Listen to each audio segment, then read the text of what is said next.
Today we will be reviewing a quite hilarious attempt to dispute the analysis in our recent Sons of Pharaohs video. First off, let's give this brother a round of applause for trying his best, because at least he tried. Apparently, many brothers out there lack the reading comprehension to thoroughly understand the sources that were presented. We are going to help them out today. Let's start with Archaeology and Linguistics 2, edited by Matthew Spriggs and Roger Blench.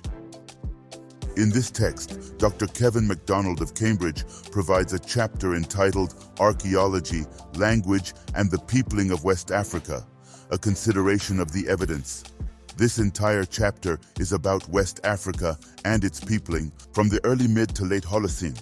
In his section about West Africa during the mid-Holocene, he specifically notes that the Capsian culture and the later Ben complex played a primary role in the peopling of West Africa and replaced pre-existing quartz microlithic using foragers who existed in West Africa before them.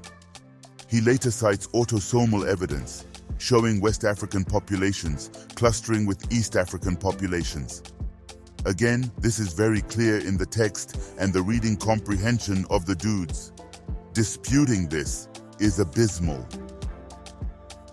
The next source by Shadrach Chirikure, published by Oxford, is about the evidence for pre-colonial intracontinental trade in Africa. It uses evidence from the Middle Stone Age to substantiate long-distance trade as a fundamental component of human evolutionary behavior. The article clearly lists the different items that were traded on a map diagram. It also cites the fact that communities in the Nile and the Saharan zone were engaged in trade 10,000 years ago when the desert was humid. This is evidence that ancient West Africans and East Africans were trading and interacting long before European contact. This next part is funny because these dudes claim to have taken collegiate anthropology classes but don't know the basics of animalian taxonomy. This is absolutely sad and pathetic. First off, you will have to excuse me for reading non-English sources.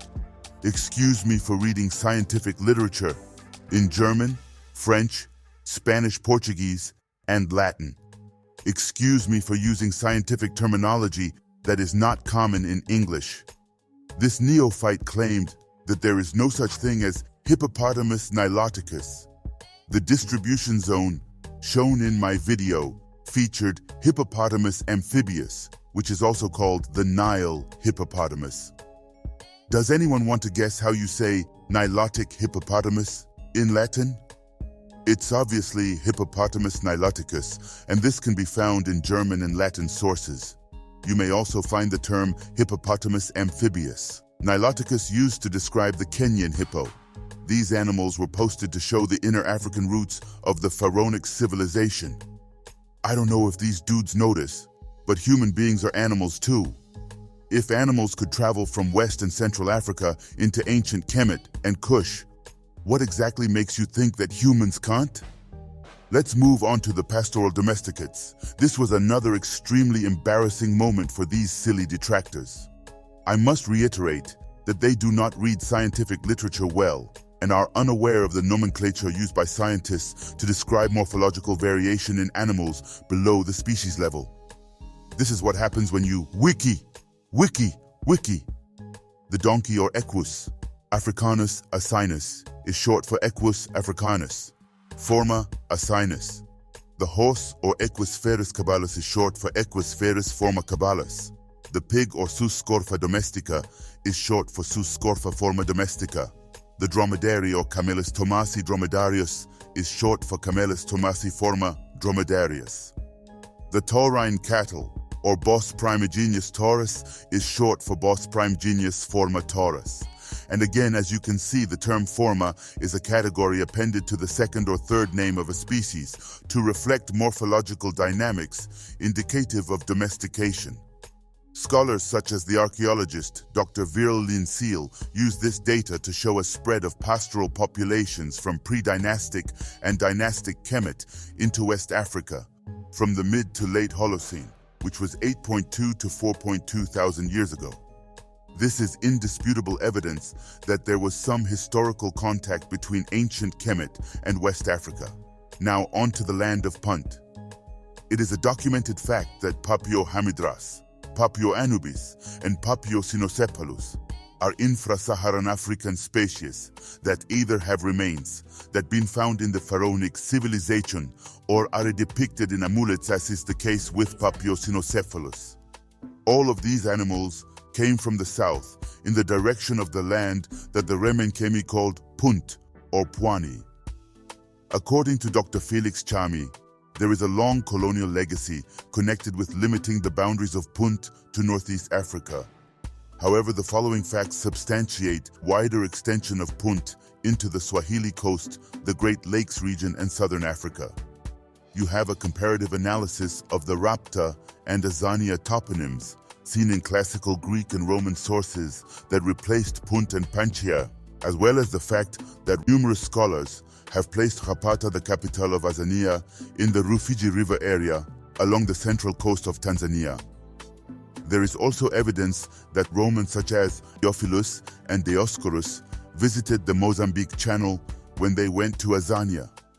When the Roman skipper Diogenes went to Azania, he visited the Great Lakes region where he saw a mountain he termed the Mountain of the Moon. This was the Ruwenzori Mountain and the river Kagera, which provides water to Lake Ukerewe as the source of the Happy River. There are also Siderolithic or Iron Age commonalities in eastern, central, and southern Africa connected to the Savannah Pastoral Neolithic and the Enderit culture. Similar coinage and Kwale pottery can also be seen in this same geographic zone. There is also evidence that early Iron Age people along the coast of Zanzibar were sailing and engaging in international trade. Here you can see maps showing the spread of Punt culture, south, corresponding with data that we have of the Putaponda diaspora in Central and Southern Africa. From these facts, Dr. Felix Chami concludes that the geographic extent of Punt, which again was later called Azania by the Romans, was from what is now Eritrea and Somalia down to the Swahili coast, the Great Lakes region, and southern Africa. Now let's move on to the schistosomes. The original source by Dr. Dietmar Steverding state the following. Schistosomes are blood-dwelling flukes that, based on molecular data, have evolved in Asia and have dispersed into Africa by migration of their mammalian definitive and snail intermediate hosts. Initially, schistosomes were probably parasites of animals, and there is evidence that human schistosomiasis evolved as a zoonosis in the region of the African Great Lakes. From there, it seems that the parasites spread to Egypt by the import of monkeys and slaves. Let's pause for a moment here. Steverding affirms that human schistosomes originated in the Great Lakes region before spreading to ancient Kemet. This corroborates with Dr. Boubacar Sal's data showing an Iberian origin of the Epipaleolithic industries of Kemet's pre-dynastic era. Continuing on, according to Dr. Steverding, whether the further spread of schistosomes, S. mansoni and S. hematobium, from Egypt to West Africa, and subsequently to Central and South Africa, was the result of the Yoruba and Bantu migration, respectively, is uncertain.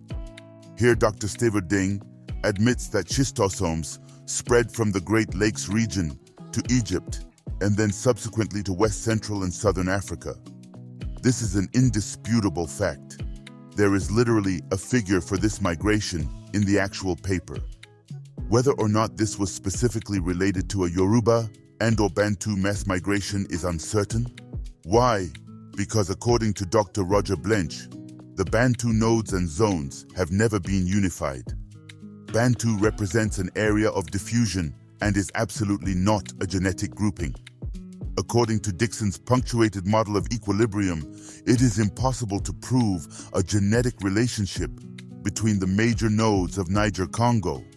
So these ethno-linguistic categories cannot be superimposed on an established archaeogenetic record. Right off the bat, it was extremely easy to completely dismiss the juvenile contentions made against our Sons of Pharaohs video. I was naive to expect more from these silly detractors and denialists. But it is what it is. Though some of them claim to be in favor of the advancement of Africa, they are clearly heavily biased against any scholarship based upon an accurate reconstruction of African history. I've said this before, and I will say this again. If you want real African history, find an African-centered professor who will train you on adequate and ethical research methodologies. Listening to these biased anti-Black, anti-African ideologues on YouTube will only depress you and confuse you. Stay strong and stay smart, my fellow Africans. That is the only route towards liberation.